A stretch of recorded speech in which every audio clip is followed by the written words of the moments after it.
Nunca ha estado tan extendida la democracia ni nunca ha habido tanta sensación de vaciamiento de la misma.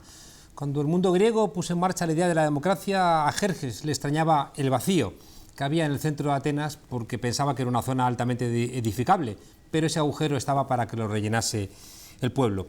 La tensión de las desigualdades se mueve de una manera evidente desde entonces. En nuestras sociedades actuales, democracia liberal y democracia democrática parece que han sido dos conceptos en pugna. Durante el siglo XIX el liberalismo planteó su exigencia de individualidad, pluralismo, pesos y contrapesos, mientras que la tradición democrática reclamaba soberanía popular, justicia e igualdad. Durante el siglo XIX y el siglo XX se fueron contaminando y el liberalismo se hizo democrático y la democracia se hizo liberal, pero cada vez que había crisis el liberalismo quiso olvidarse de la democracia. De alguna manera la ha intentado negar, hablando de la inevitabilidad, con grandes coaliciones, ha intentado negarla hablando de cambios basándose solamente en los excesos del sistema, ahí tenemos a nuestro amigo Trump, o la han intentado negar de una manera brutal a través de las diferentes formas del fascismo. La pregunta es que si en el siglo XXI vamos a tener que seguir discutiendo entre liberalismo y democracia, o hay espacio para inventarse algo que esté a la altura de un siglo nuevo.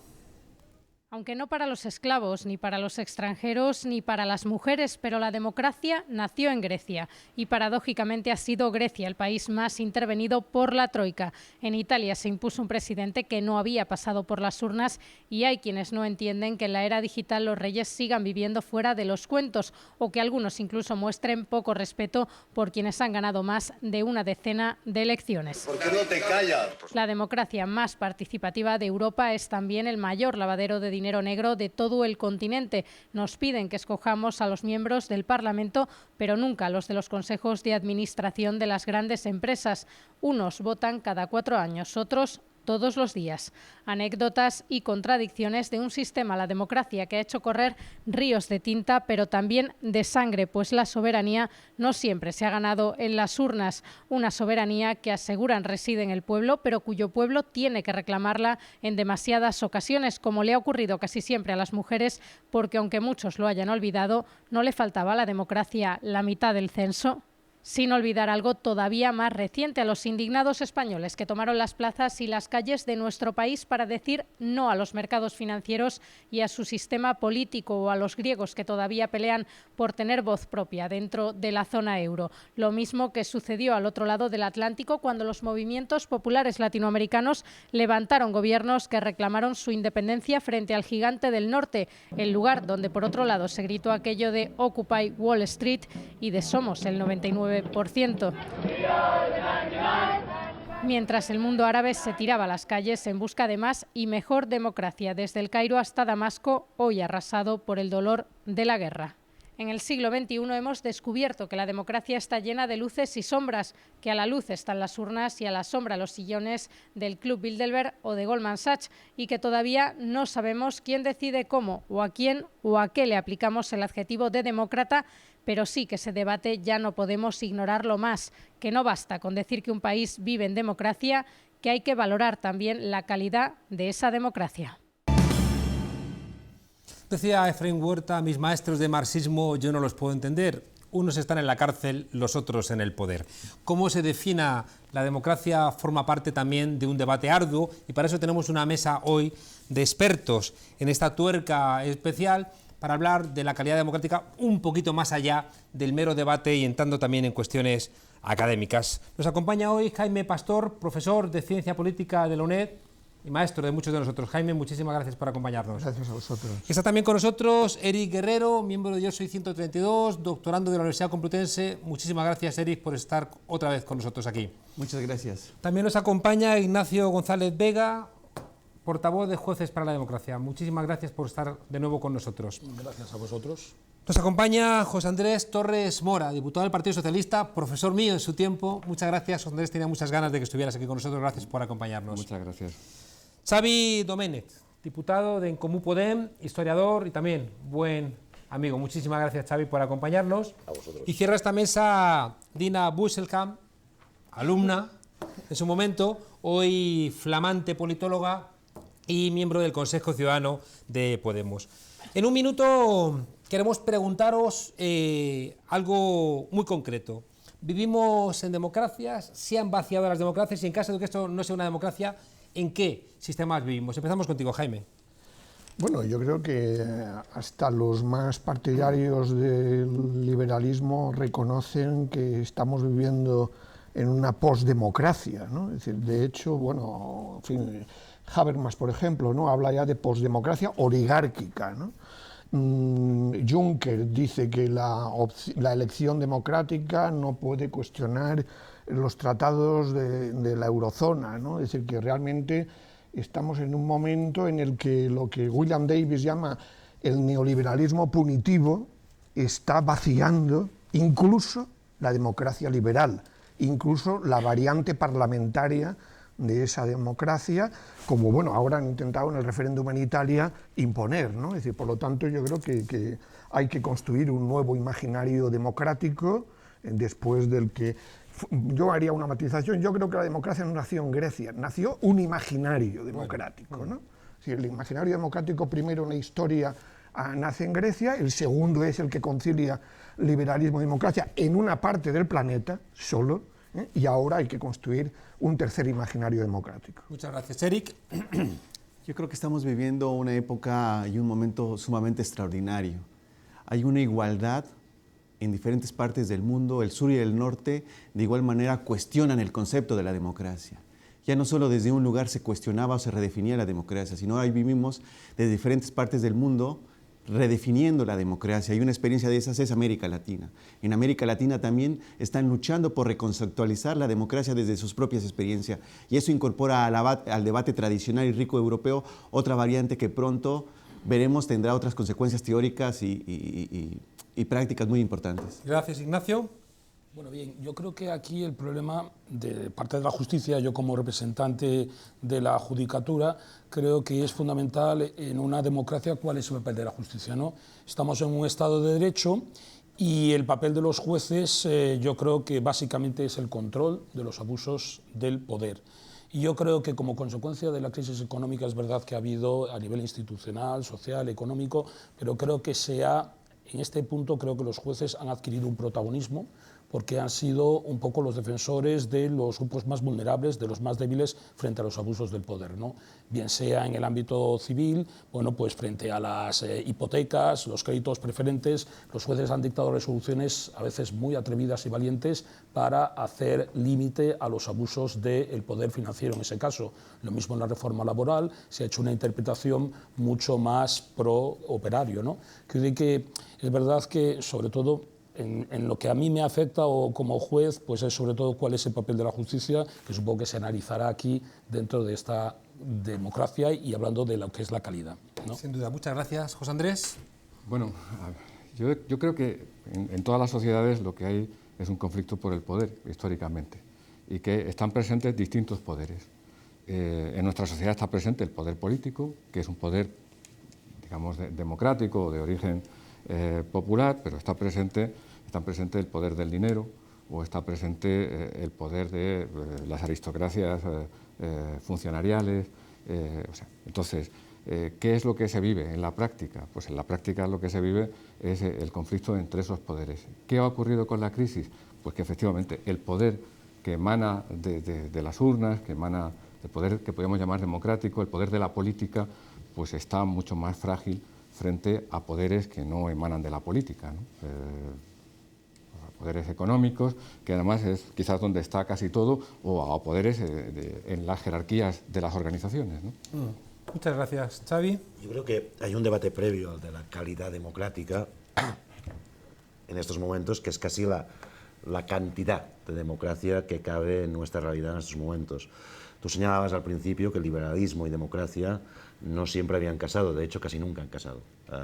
Los primeros teóricos del liberalismo, Guizot, planteaba que donde había liberalismo no había democracia y donde había democracia no había liberalismo. O sea, eso no era una crítica marxista, sino que planteaban que era un oxímoron. Es decir, que el liberalismo se basaba en otro tipo de criterios de por dónde se tenía que acceder al poder, Y es que en realidad hay una confusión manifiesta muchas veces entre Estado liberal y Estado democrático. En Europa ha habido Estados liberales desde el siglo XIX, pero no han sido Estados democráticos en muchos casos hasta después de la Segunda Guerra Mundial. Yo creo que el sufragio universal, en el caso de Francia, lo cito de memoria, pero creo que es de 1947, lo estoy citando de memoria, y estamos hablando de Francia, la cuna de la Ilustración y de la democracia, y por tanto la cantidad de democracia que ha habido en nuestras sociedades siempre ha sido conquistada por el pueblo. Esa idea de que la democracia es una forma de dominio de las oligarquías, yo creo que a veces esconde la verdad, que es que las libertades de la democracia son conquistas básicamente populares, y que lo que estamos viendo estos últimos años es esa reacción, si se quiere ya no liberal, sino neoliberal, no para sustraer solo tasa de beneficios, sino para sustraer democracia como forma más directa de conseguir sustraer más beneficios. Gracias, Dina. Sí, bueno, un poco en la línea que decía Luciano Canfora, el historiador italiano, que decía que la democracia se entiende no tanto como un ordenamiento constitucional, sino como una relación de fuerzas entre clases. Yo diría que en el contexto después de la crisis, ¿no? En este contexto actual, está claro que la clase oligárquica es la que manda, y esas certezas que teníamos antes pues se han desvanecido, y por una parte se han puesto en cuestión elementos como la libertad, como los derechos sociales, como la justicia social, la fraternidad y la libertad, y por tanto yo creo que en este contexto hay que reinventar lo que entendemos por democracia. Muchas gracias a todos. Parece evidente que la democracia ha brindado al liberalismo legitimidad, al hablar en nombre de las mayorías. Me llama un poco la atención que solamente de manera velada habéis entrado en algo que quizá tiene que ver con el problema de la democracia y de su calidad, que es la partitocracia, ¿no? Ya García Pelayo planteó que no vivimos en regímenes democráticos, sino vivimos en estados de partidos.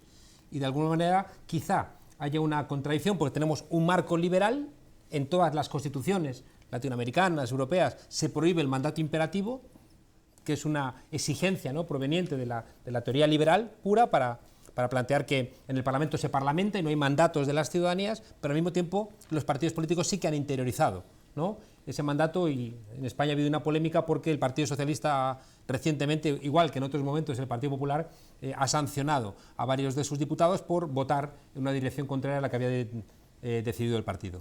Sí, y además hay una fobia a los referéndums últimamente, ¿no? Es decir, como siempre que se abren, cuando se han abierto las urnas últimamente, ha salido todo lo contrario de lo que parecían defender los sistemas políticos. Y de hecho creo que, por ejemplo, ahora que se está planteando en nuestro sistema político la posibilidad de hacer una reforma constitucional, una de las grandes contradicciones que se encuentra el gobierno actual del Partido Popular para llevar a cabo esa reforma constitucional es el miedo al propio referéndum, porque saben que el referéndum inhabilita una operación puramente partitocrática.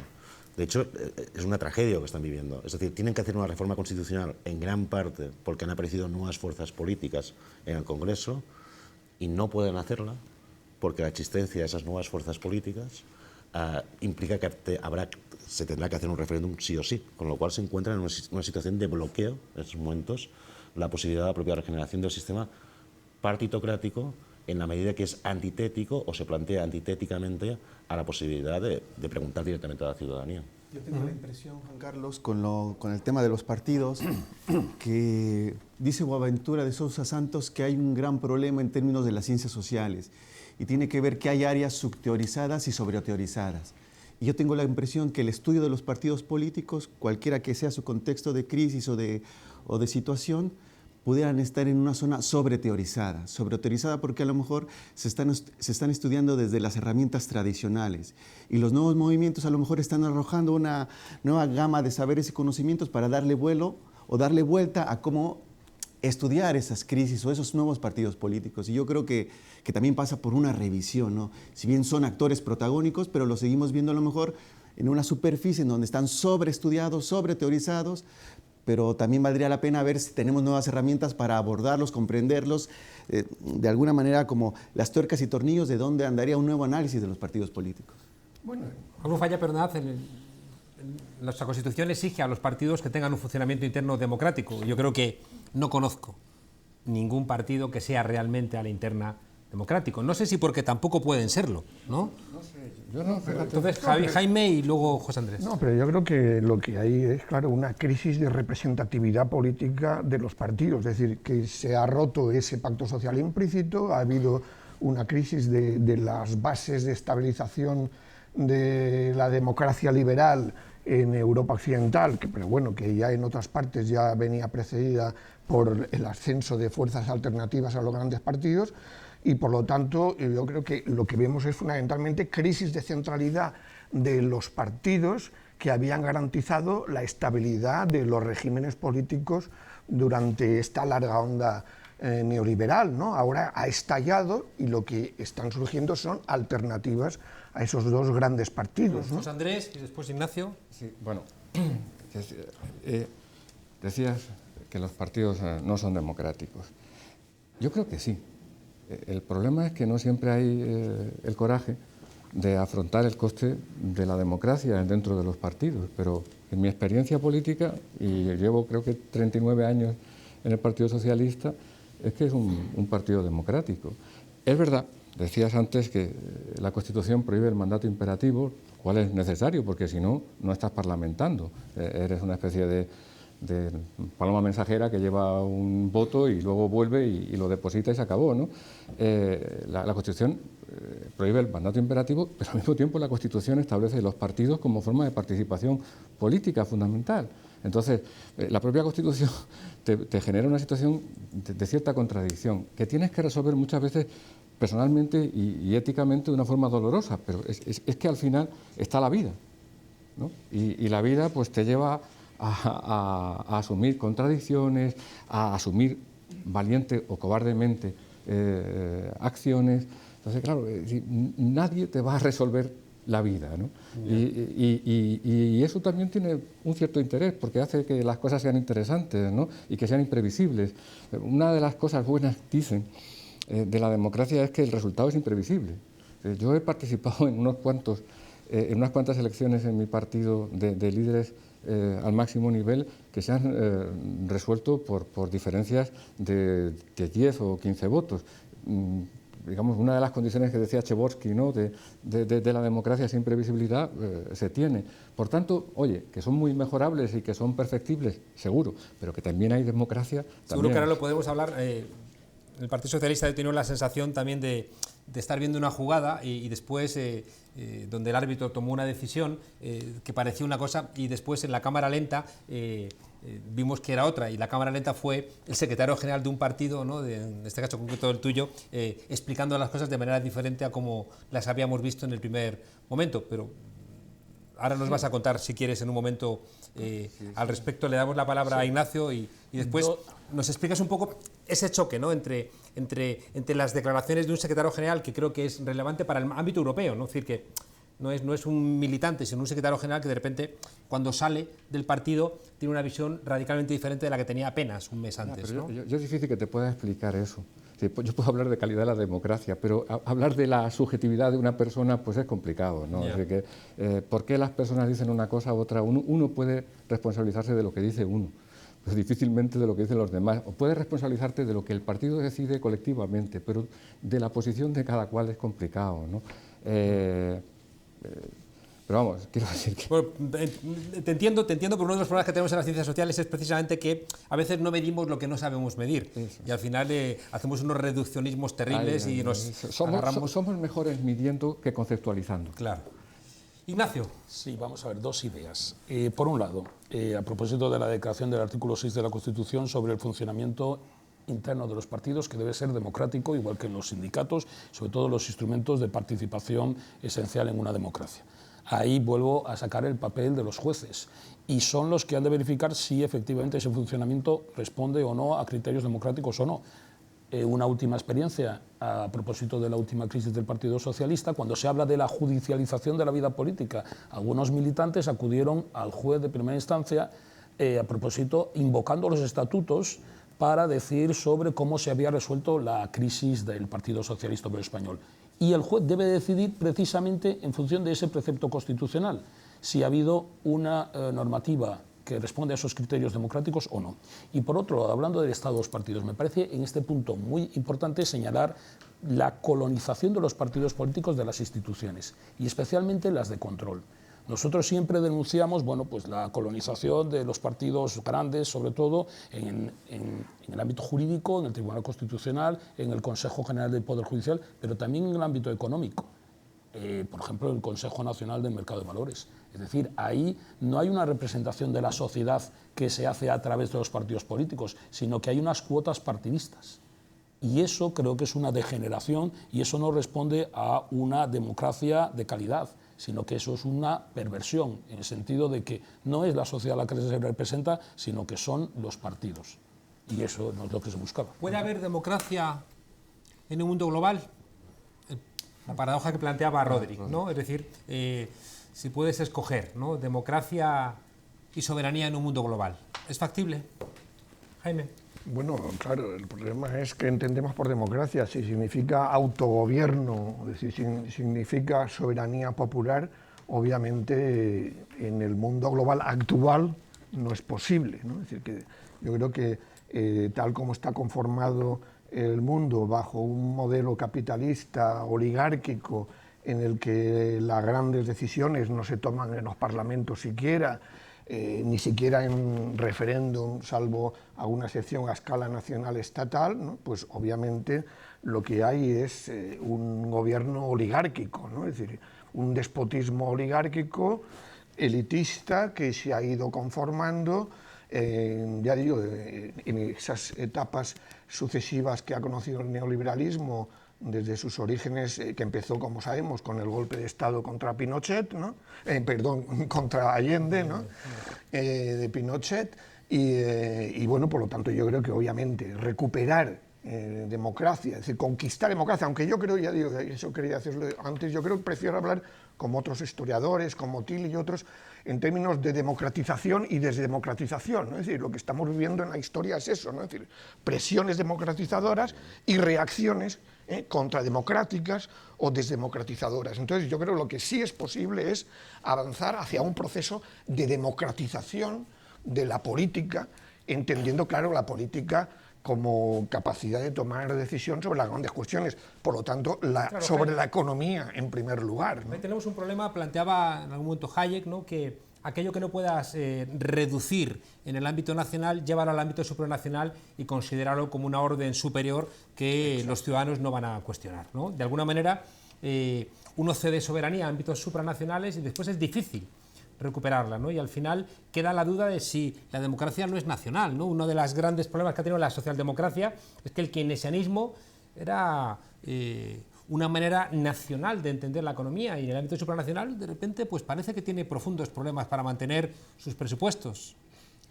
Pues Andrés. Hay una cosa, ¿no? Es decir, primero, decía Ignacio, me parece muy relevante, ¿no? Es decir, el papel de los jueces, pero estarás de acuerdo conmigo, Ignacio, que hay jueces y jueces. Y entonces hablamos de la colonización de determinados lugares, de determinadas instancias, por parte de los partidos. ¿Por qué no decimos por parte de la política o por parte de la política democrática? Porque al fin y al cabo los partidos son la política democrática.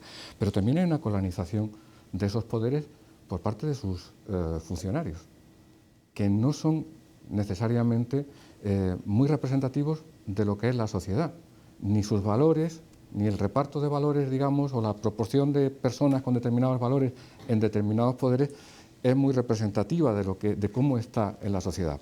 Y en la judicatura es un ejemplo clásico en ese sentido, ¿no? Ahí hay un poder que es muy celoso, un poder funcionarial que es muy celoso y que a veces, digamos, invade el terreno de la política y trata de jugar en un espacio que no es el suyo, no representando democráticamente a los ciudadanos, sino controlando esa parte del poder. No son los únicos altos funcionarios que hacen eso, pero en ese espacio ocurre, uno.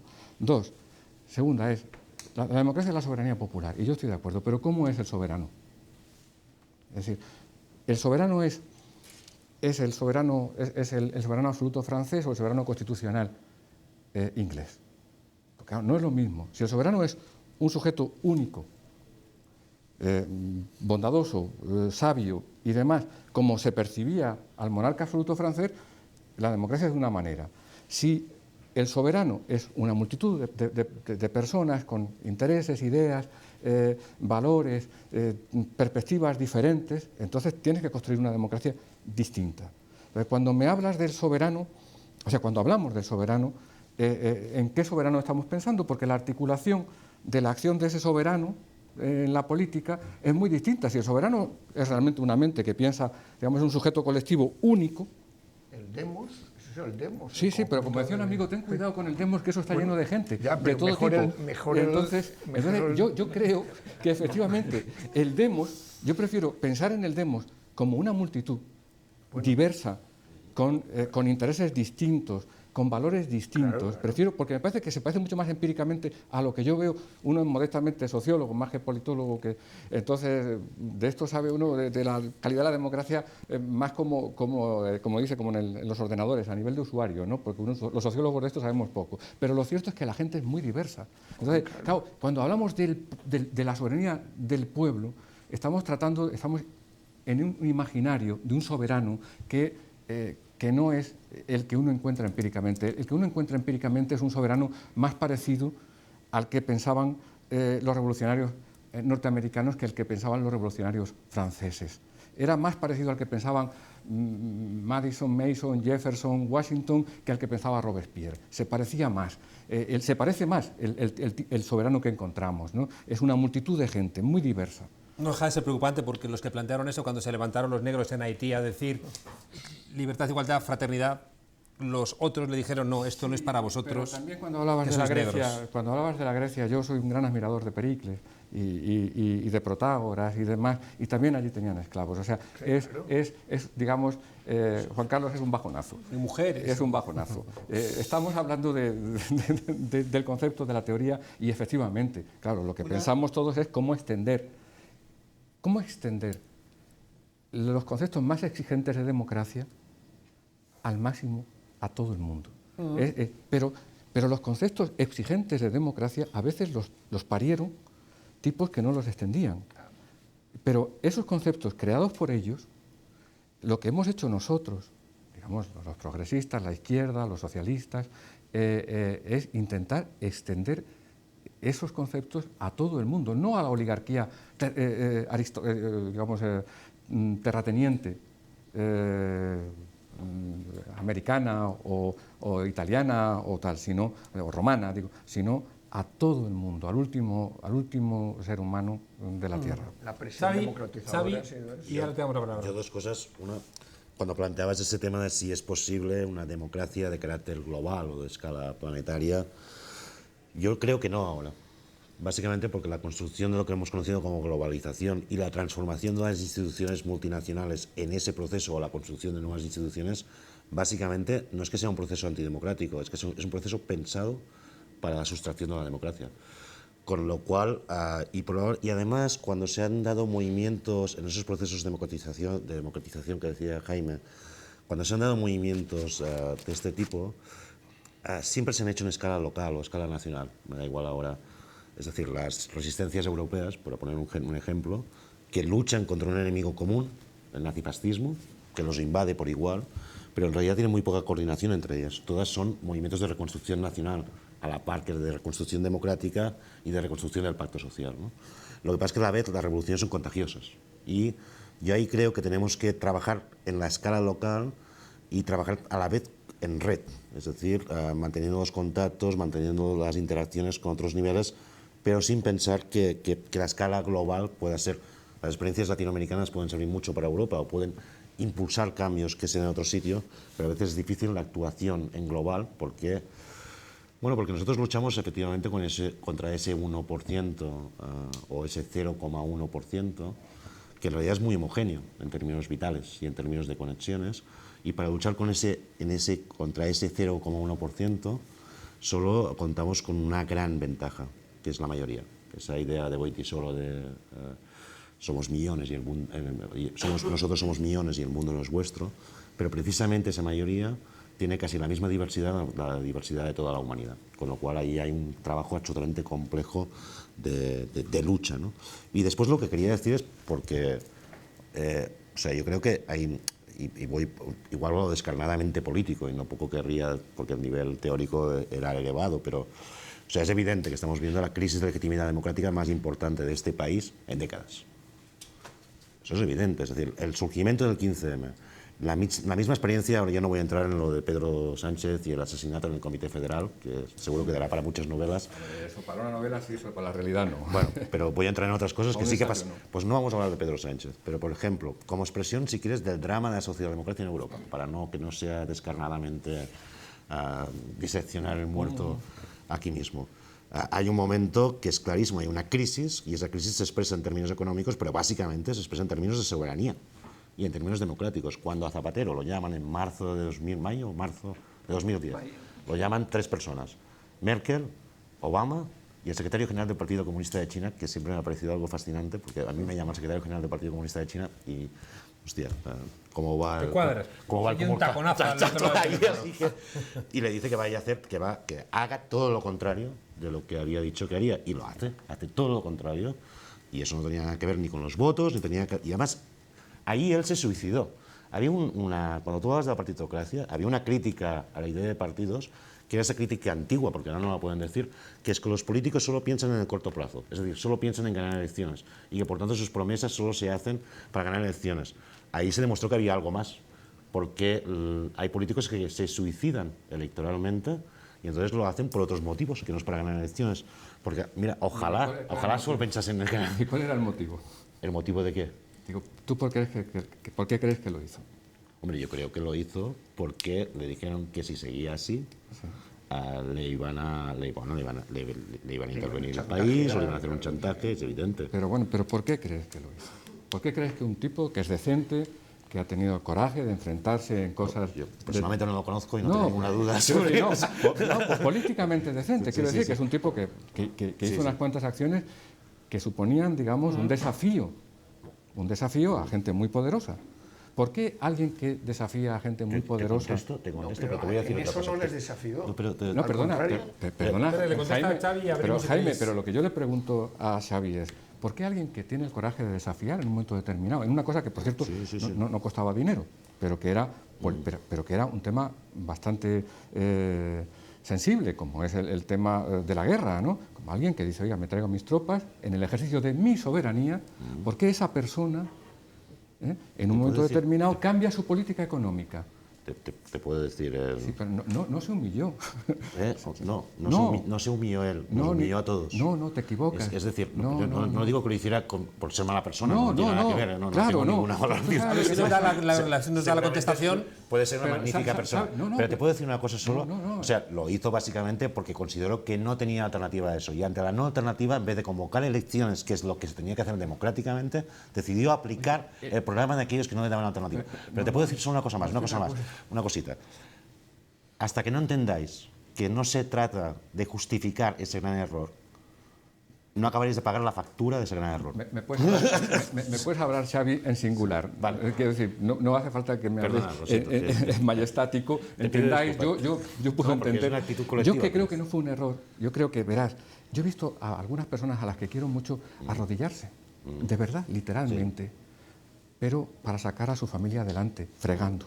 Entonces, eso es arrodillarse. Pero no fregaba, fregamos nosotros. No, es que cuando hablamos y te arrodillaste, mira, cuando tú necesitas 70.000 millones de pronto, porque se te han caído los ingresos, y tienes que salir a los mercados a pedir 70.000 millones, porque si no, no puedes pagar la sanidad, no puedes pagar la educación, no puedes pagar... Lo que hizo fue recortar la sanidad y la Espera un segundo, pero bueno, escúchame. ¿Tú sabes Jaime, la posibilidad o la imposibilidad ¿sabes cuánto pagamos de mantener un Estado social en Europa? ¿Sabes cuánto pagamos este año por la sanidad en España? ¿Sabes cuánto nos cuesta la sanidad pública este año? No lo sabes. ¿Sabes cuánto cuesta? El problema gordo es que ha habido un proceso de desfiscalización del Estado.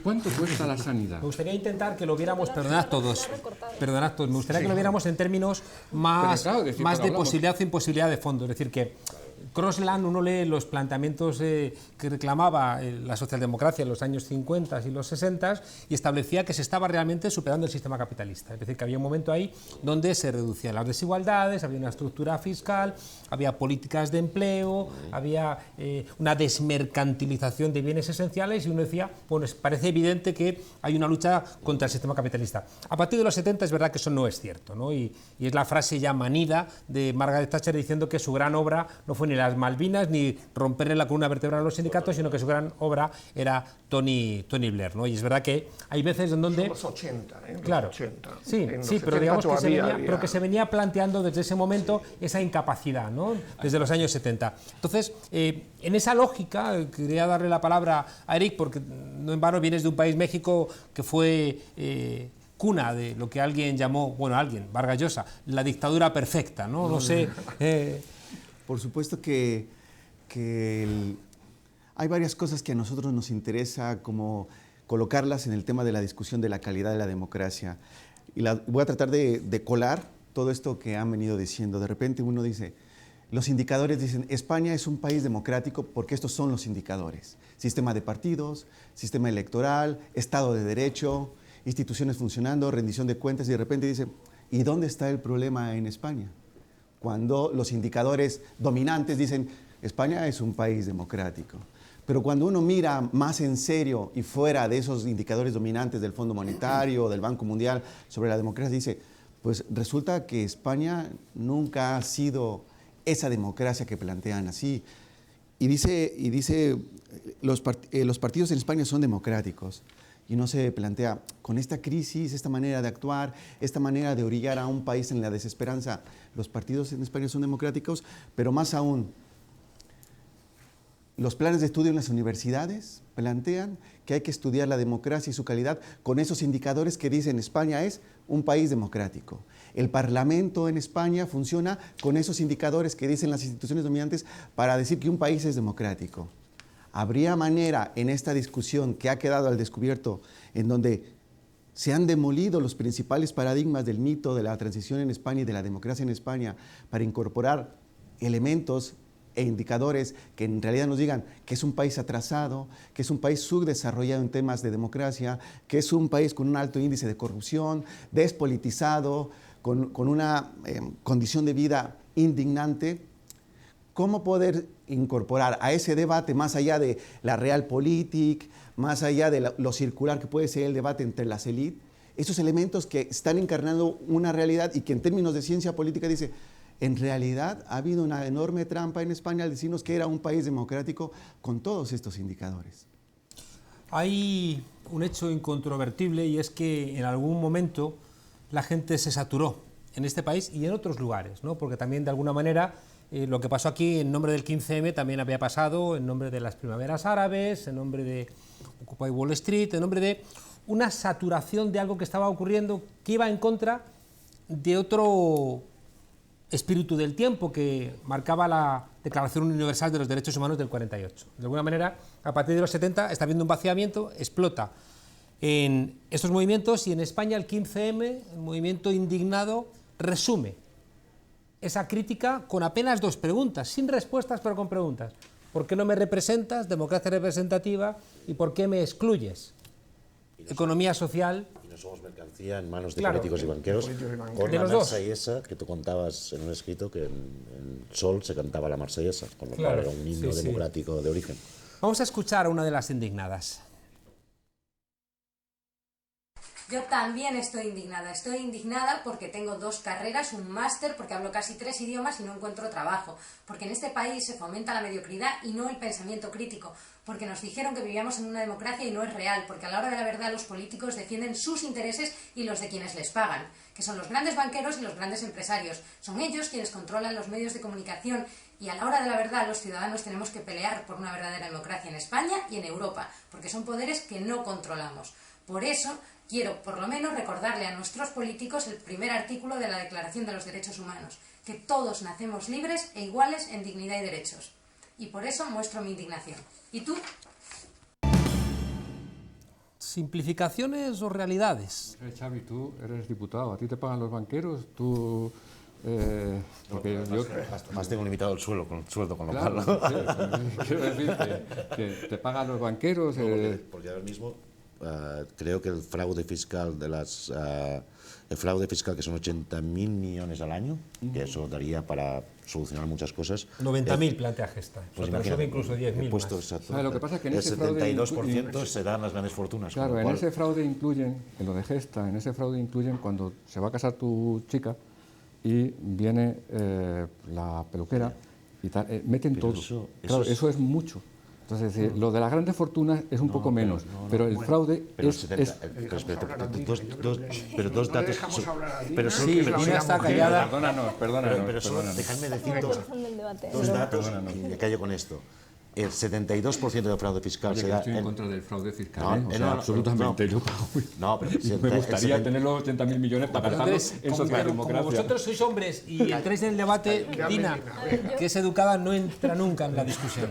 Y un poco recogiendo el lema que decía el 15M, que nos querían en soledad y nos tendrán en común, ¿no? Yo creo que además Unidos Podemos es resultado precisamente de esa unión, ¿no? Desde abajo, de quienes querían otra forma de hacer política. Y un poco en la línea de Jaime, cuando hablaba de la crisis del régimen, ¿no? Y de la crisis también de los partidos, del bipartidismo en este caso, del PSOE y del Partido Popular, y como respuesta de ese 15M nació Unidos Podemos.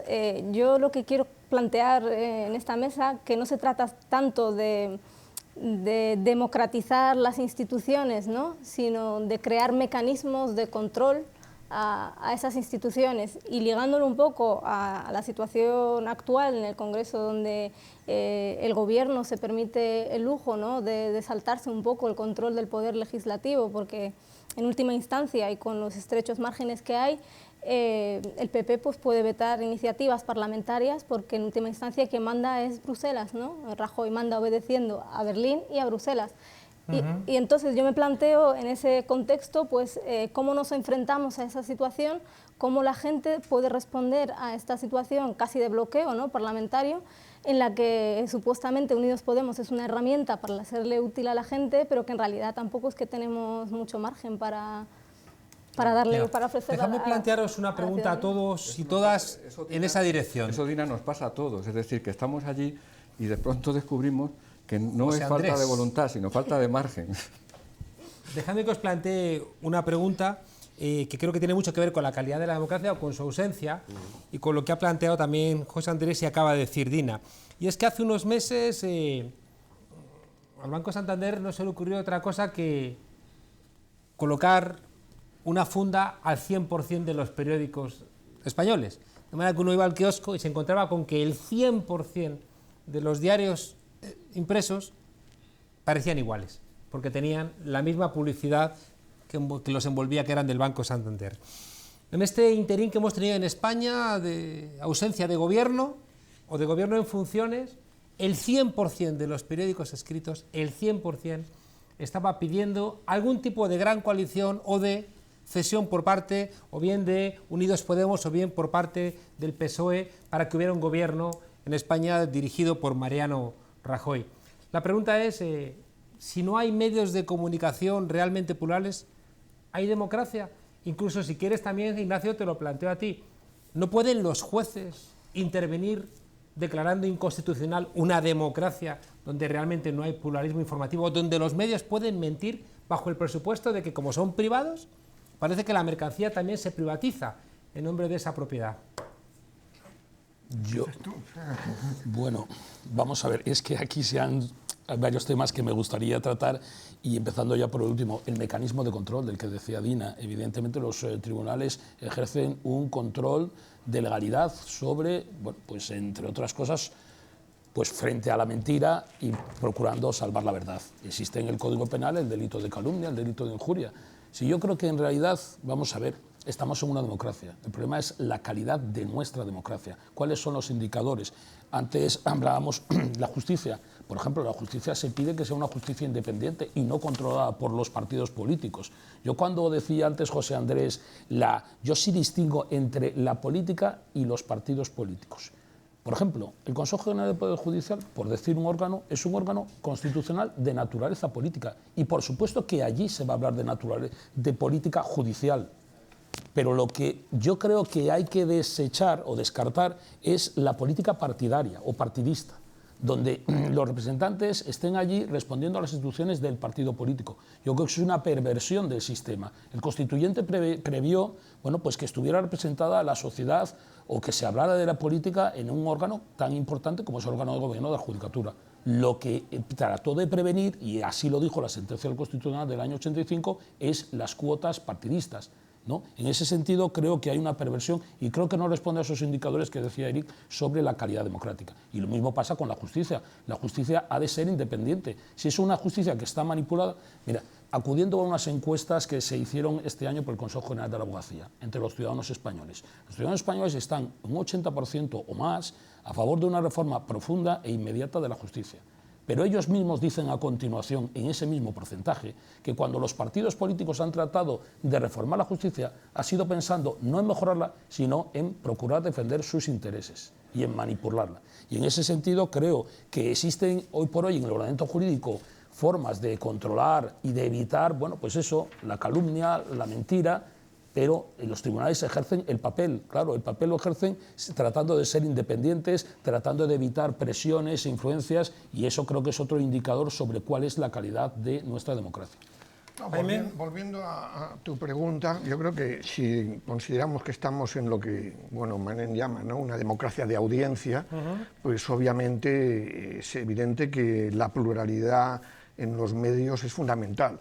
Afortunadamente hoy hay Twitter, Facebook y demás, ¿no? Es decir, que estamos viendo que se ha creado otro espacio de relativa libre expresión, porque como me comentaba Ignacio antes, ahora parece que a los jueces lo que llegan son denuncias de cualquier tuit que se haga, que se ponga ahí por las redes, ¿no? Pero vamos, yo creo que eso, evidentemente eso es fundamental, es decir, que la lucha por el control de la agenda política hoy es constante, permanente, ¿no? No hay hora libre, ¿no? Es decir, en la que realmente una noticia que pueda molestar a determinados medios pueda ser contrarrestada por otra, ¿no? Bueno, el otro día tuvimos a Juan Luis Cebrián que decía que, bueno, que en realidad lo del indulto a Alfredo Sáenz pues no era importante, ¿no? Él entendía que no estuviera en la portada del periódico del País, ¿no? Porque había otras cosas más relevantes. Hombre, pues si no es importante indultar a un personaje claramente... El número 2 del Banco Santander. Claro, del Banco Santander que tú has mencionado, pues dime tú a mí, y hecho por Rodríguez Zapatero. Y claro, volveríamos antes a la pregunta, a lo que comentaba también Xavi. El problema es que ante una cuestión tan sustancial como es ceder o no a unas presiones que implican recortes de gastos sociales, que implican un giro radical respecto a la política que llevaba ese gobierno, lo que hay que hacer es consultar al pueblo, consultar al demos. Claro, Papandreou lo quiso hacer, no le dejaron, luego metieron a un tecnócrata, ¿no? Pero bueno, por lo menos dimitió, algo es, ¿no? Luego, claro, vimos lo que Tsipras lo hizo y desgraciadamente retrocedió, pero está pagando también ahora el coste de su capitulación. Tienes que pedir 70.000 millones de euros prestados, hay un lío. No, pero escucha, pero es que la apelación al pueblo... Es que 70.000 millones es una pasta. Escucha, vamos a ver, la apelación al pueblo habría sido una forma de responder al chantaje. Es decir, la relación de fuerzas no es algo estático. Se hubieran asustado. Déjame hablar. La relación de fuerzas no es algo estático. Se puede cambiar, evidentemente. Es muy viejo esto de que la gente vota, pero los mercados deciden, ¿no? Obviamente, pero es que hay que romper con eso. Es decir, si realmente...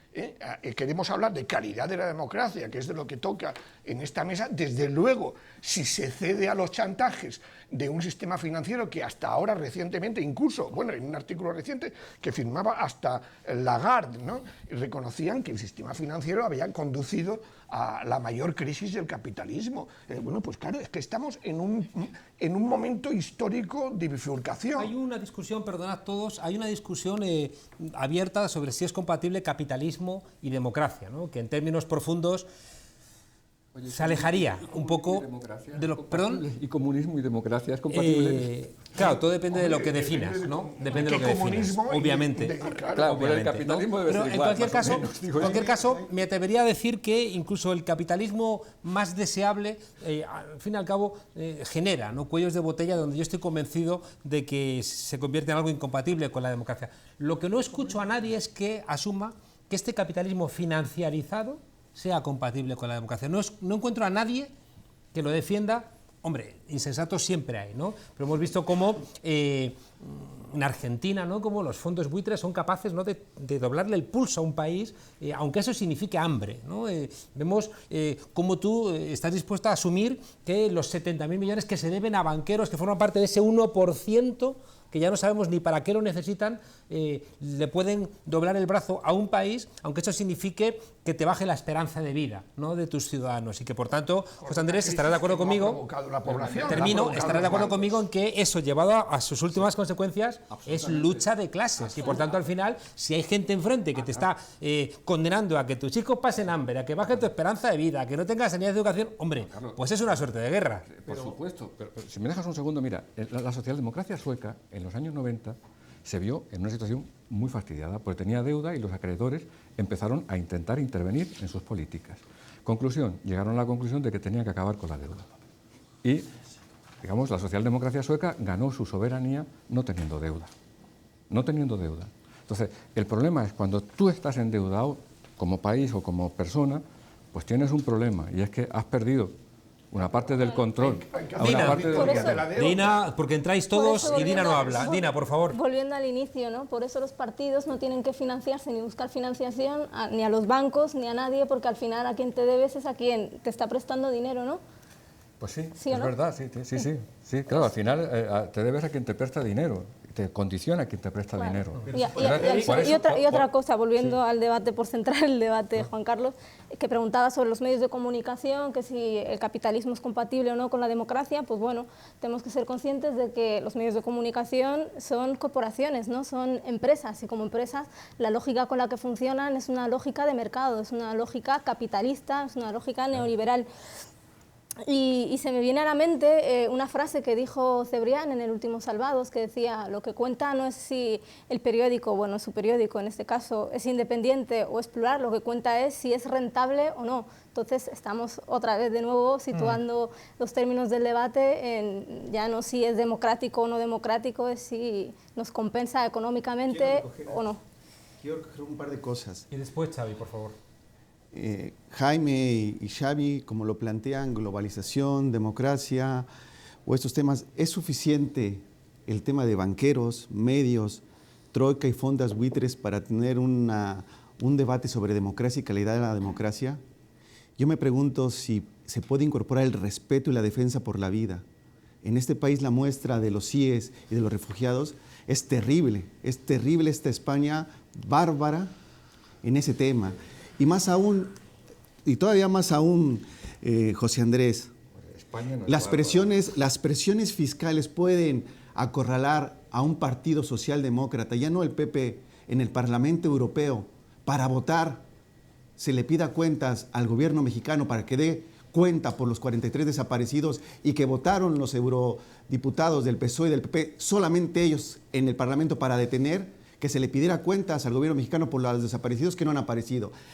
¿Puede, más allá de esa presión fiscal por los recortes, una socialdemocracia prestarse a los gobiernos criminales? ¿Puede un país plantearse como democrático cuando se presta en una institución central como el Parlamento Europeo para impedir que un gobernante dé cuenta por los desaparecidos, por estudiantes desaparecidos? Y lo votaron la socialdemocracia y el PP hace 2 años y fue ocultado por los medios de comunicación. Mi pregunta es, ¿ceder a las presiones fiscales y quién garantiza la vida? ¿Quién la garantiza? Me gustaría plantearlo más en términos de hacer una evaluación de la política del Partido Socialista. Me gustaría que viéramos en qué medida hay una lógica detrás de esa decisión del Partido Socialista y del Partido Popular de una diplomacia internacional que es verdad que responde a unas cosas y no a otras. No es verdad que puedes condenar a Venezuela y no condenas, ¿no?, a Colombia, por ejemplo, como hemos visto repetidas veces. Entonces me gustaría que intentáramos, más que ir ad hominem, ¿no?, o no sé cómo se diría en latín, ad partidum, que fuéramos... Si nos ponemos más finos teóricamente, no quiere decir que no hablemos de lo mismo. Quiero decir. Sí, claro, pero podemos intentar. Por no bajar un poco a tierra, por no bajar un tanto, ¿no? A la crítica concreta de un partido. Por ejemplo, oye, ahora todos tenemos nuestras historias, entonces si lo convertimos en un debate, claro, por eso, porque claro, planteemos es que más hay teóricos. regímenes que atentan contra los derechos humanos en muchos sitios. Entonces, si empezamos a hacer eso, estamos dándole un nivel al debate que es otra cosa. Lo cual no deja de ser cierto. Podemos tener. Absolutamente con la intervención que se ha hecho anteriormente. Vamos, tres cosas sobre todo esto. Porque expulsar a 20.000 homosexuales de una sociedad... Pues ya las digo. Primero, es esta idea que se ha dicho antes sobre el tema de que ahora que tener deuda es algo que impide tener deuda pública es algo que impide tener políticas sociales. Esto está ligado con algo que he oído últimamente, que no he conseguido leer en ningún libro, pero que lo he visto como una formulación teórica fuerte, que es eso que se llama, que lo he oído en el Parlamento, que el keynesianismo del siglo XXI es aquel keynesianismo que se plantea solo el tema de los ingresos, ¿no? O sea, y que eso tenía que ver con justificar finalmente el artículo 135 de la Constitución, es decir, algo que es meter dentro del pacto social la matriz neoliberal, justificado desde preceptos keynesianos. Yo creo que eso explica la bancarrota precisamente del pobre keynesianissmo, porque es que haber permitido con desregularización de mercados que tengamos un capitalismo, y ahora no estoy hablando del PSOE, por elevarnos más, si quieres. Bueno, esto lo hizo Clinton, eliminando algunas leyes fundamentales de los años 30, a permitir que se haya construido... De hecho, Carter incluso antes de Clinton, sí. O sea, un capitalismo de casino, que es la máxima especulación posible, donde hay un capital financiero que está infinito... Pero déjame acabar. Plantear que eso sí, pero que en el gasto público, por favor, ahí no, ahí tenemos que ser absolutamente austeros, ahogando la economía, porque eso son políticas anticíclicas, o sea, no tiene nada que ver con el keynesianismo. O sea, intentar hacer... O sea, uno puede decir, mire, yo ahora estoy por la austeridad, pero intentar contar que eso es keynesianismo es que, hombre, tampoco hace falta forzar tanto la realidad, ni la teoría, en ese sentido, ni inventarse cosas que no existen, como es el keynesianismo del siglo XXI, que tiene otro nombre, social liberalismo, austeridad con rostro humano, que es algo que no digo por inventar otros nombres. Pero yo, si me dejas, o me callo ya... No. O sea, yo creo que tenemos que ver que el gran problema que hay en todo esto, pues lo podemos plantear. Tú has planteado una pregunta fundamental que creo que no podemos responder ahora aquí, ¿es posible keynesianismo en este siglo XXI? ¿Es posible unos estados que hagan políticas sociales en un mundo globalizado o tal? Yo lo intentaré responder solo en modo histórico, no en modo tal. Nosotros, la construcción de lo que tú has dicho, que en los años 60 casi el capitalismo desaparece en una democracia cada vez más social, en realidad ahí hay una paradoja. Los gobiernos socialdemócratas en Europa, exceptuando el caso excepcional y muy importante del Partido Laborista Británico, o sea, ahí no voy a negarlo en ese sentido, porque es fundamental, pero los gobiernos socialdemócratas en Europa son muy tardíos. En Francia hay una experiencia en el 54, la desfío y tal, pero realmente el Partido Socialdemócrata alemán no llega al poder hasta el 69, el Partido Socialista Italiano, que es un poco especial, no llega hasta el 85, en el caso español, por motivos obvios, que es la dictadura, pero en el 82, es decir, el mismo Partido Laborista, muchos años sin gobernar, y es precisamente en los 80, cuando llegan al poder, es la máxima expresión de poder socialdemócrata en Europa, para decirlo así. Por tanto, todas esas políticas que nosotros hemos atribuido a la socialdemocracia, desarrollo de Estado de Bienestar, se han dado con gobiernos conservadores. Y en cambio, las políticas que pues serán de keynesianismo del siglo XXI, pero empezaron a coquetear con algo que se llama desregularización, se llamaba reformas laborales, que se llamaba algo que sonaba a neoliberalismo, si queréis, se hicieron con partidos socialdemócratas en el poder. ¿Qué quiere decir esto? Que lo importante, no estoy diciendo que los partidos socialistas fueron profundamente de derechas y los partidos de derechas fueron profundamente de izquierdas, no estoy diciendo eso. No, pero déjame acabar ahí.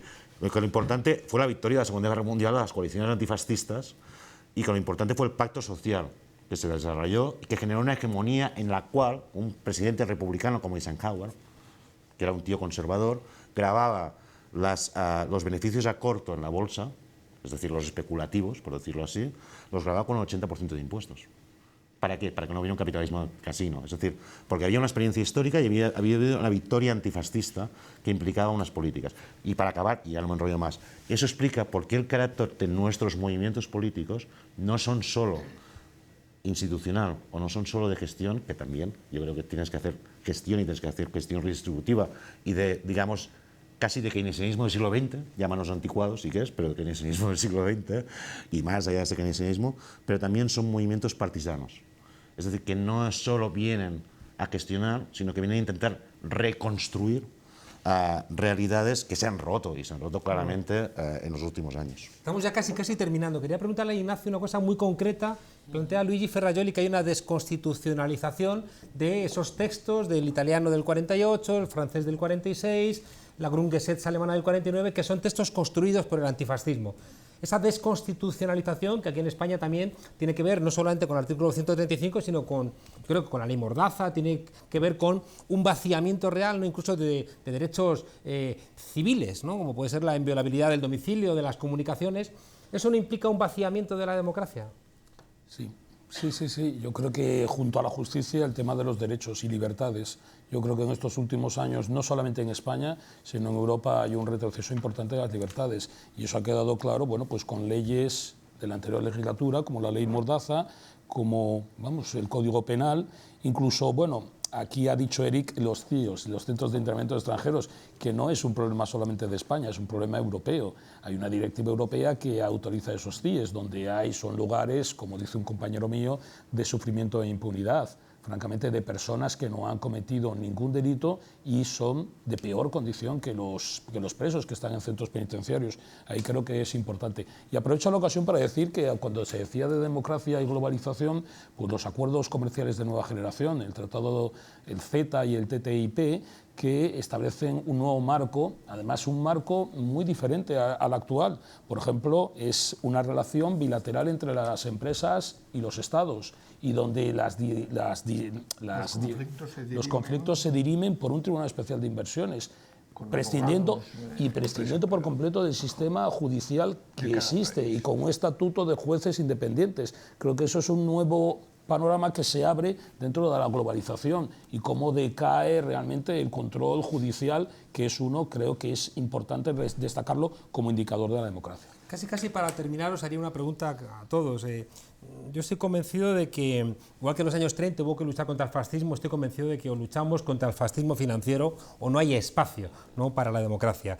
Hay autores que hablan de casi una nueva Edad Media, ¿no? Uno ve el auge de la extrema derecha, ¿no?, en Europa, uno ve el triunfo de Trump, uno ve lo que ha ocurrido en Austria, que es un país donde, como en la película aquella de Funny Games, ¿no?, uno espera que esos tipos que entran en un hogar de clase media y torturan a la familia, uno espera que sean hijos de alcohólicos, de madre prostituta, pero no, eran gente bien, de clase media alta, que hacen eso solamente porque sí, ¿no? Y por eso la película es tan inquietante. Bueno, Austria, votando a la extrema derecha, es más inquietante, ¿no?, que un país que sale, ¿no?, de situaciones autoritarias y por ese miedo vota a la extrema derecha.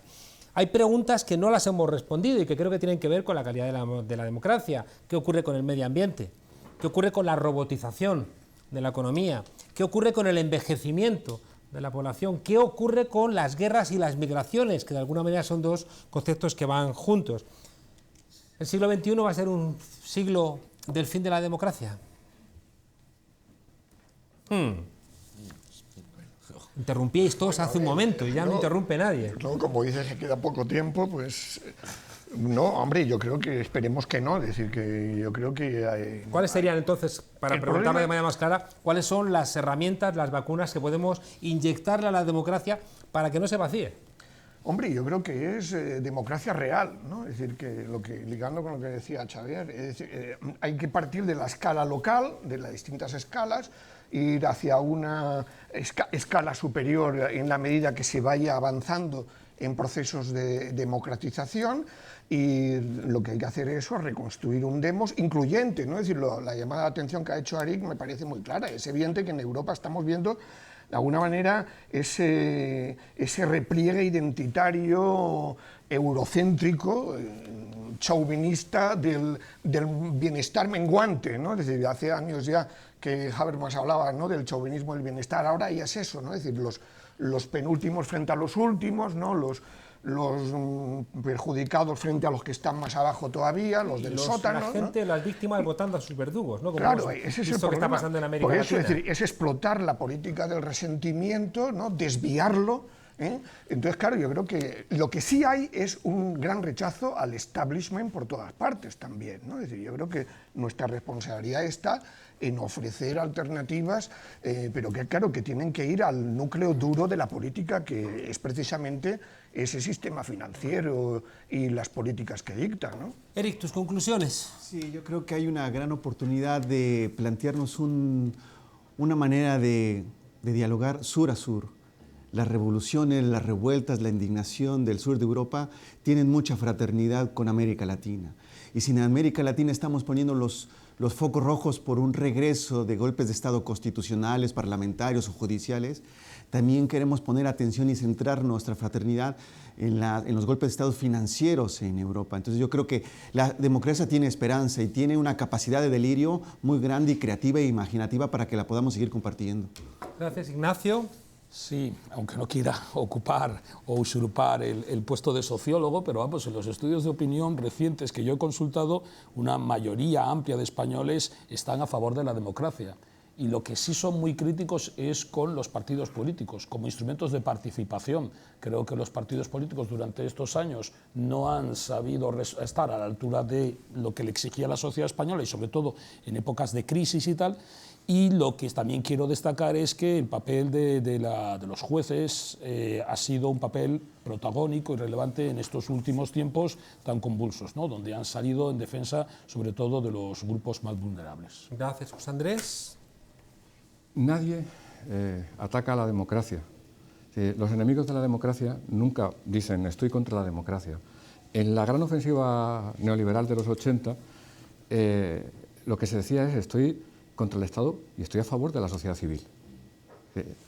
Ahora estoy contra la política, pero el discurso contra la política, el discurso contra la democracia es un discurso que siempre se oculta en otra cosa, en otras reivindicaciones. Entonces creo que es muy importante recordar siempre que la democracia es no solamente el mayoritarismo, quiero decir, no es lo que votamos ahora mismo. La democracia es toda una cultura, toda una arquitectura de relaciones, de normas, de convivencia. Y si nos la cargamos, si dejamos o si nos la cargamos de un plumazo, el problema es que el mayoritarismo te puede convertir a un soberano absoluto y despótico. Es decir, ese mayoritarismo sin normas, sin instituciones, sin controles, sin mecanismos de compensación, pues se puede dar lugar a una mayoría que nunca será el pueblo, porque hay una identificación del pueblo con la mayoría y no es lo mismo. Hay un intento de sustituir al pueblo por la mayoría, muchas veces. No, es la mayoría.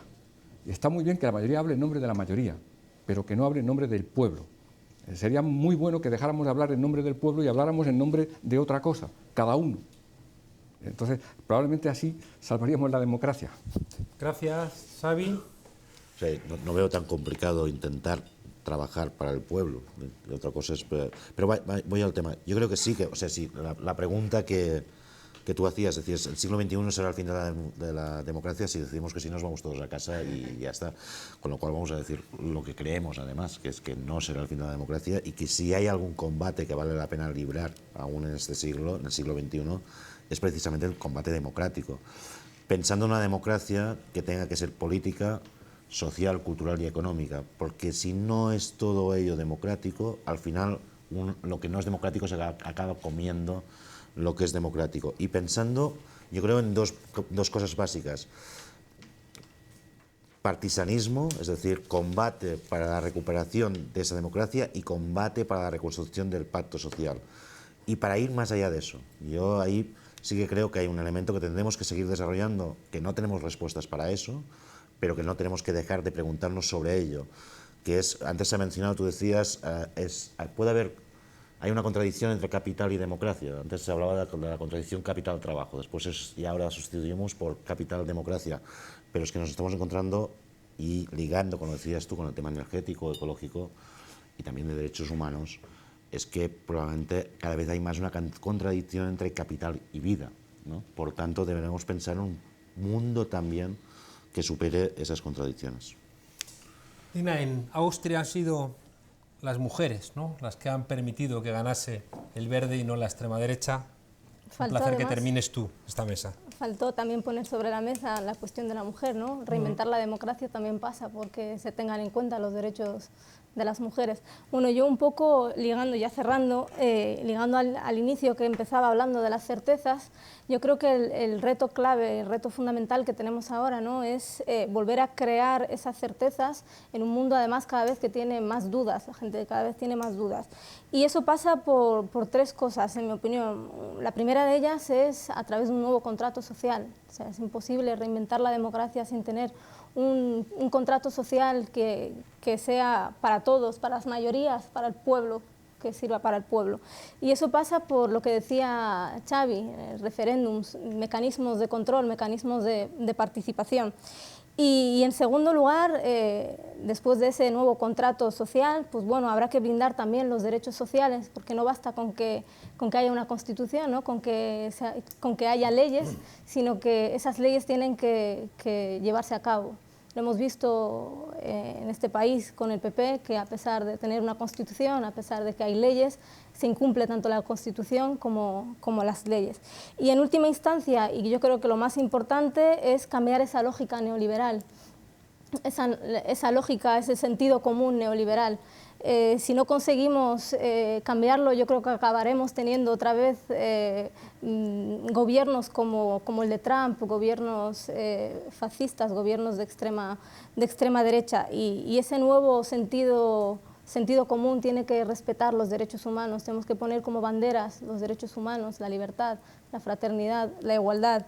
Y que en definitiva reinventar la democracia es volver a coger la democracia no como un mero procedimiento, que simplemente se vote cada 4 años. Eso no es reinventar la democracia, sino que realmente se blinden nuestros derechos y que a nadie le falte ni pan, ni trabajo, ni techo.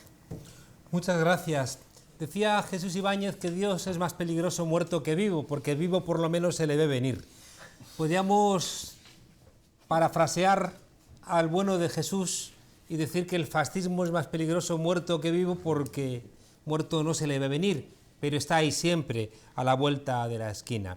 Es verdad que estamos luchando contra un sentido común y por eso la pelea es tan complicada, igual que la pelea del feminismo es tan complicada porque luchas contra tus padres, tus hermanos, tus parejas.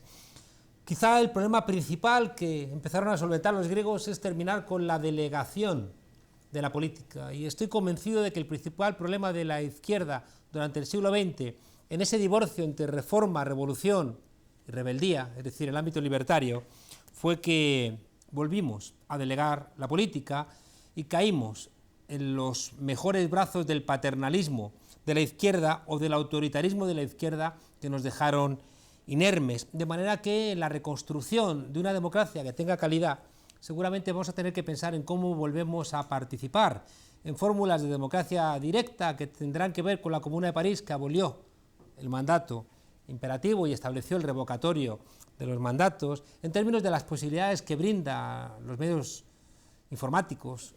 Si somos capaces de hacer la Wikipedia, ¿por qué no vamos a ser capaces de hacer, como dice Paul Mason, un Wikiestado? De la misma manera que vamos a tener que pensar en términos del Foro Social Mundial y dejar de mirarnos nuestro ombligo, y seguramente la democracia, para que tenga calidad, tendrá que caer en aquello que hemos llamado una suerte de ¿cómo lo podríamos llamar? Una suerte de subsidiariedad subversiva, es decir, que la parte inferior haga lo que le corresponda, pero que eso no signifique que la parte superior se desentienda, es decir, en vez de tanto paternalismo y tanto autoritarismo, un poquito de maternalismo. En fin, la tuerca. Gracias a los compañeros y compañeras de Claxo, gracias a la gente que nos ha hecho preguntas, que las hemos podido, más mal que bien, intentar responder. Gracias por esta mesa tan de lujo, gracias por el esfuerzo que habéis hecho todos, y nos vemos aquí la semana que viene en La Tuerca, ya saben, la única tertulia, sin miedo y con memoria. Hasta la semana que viene.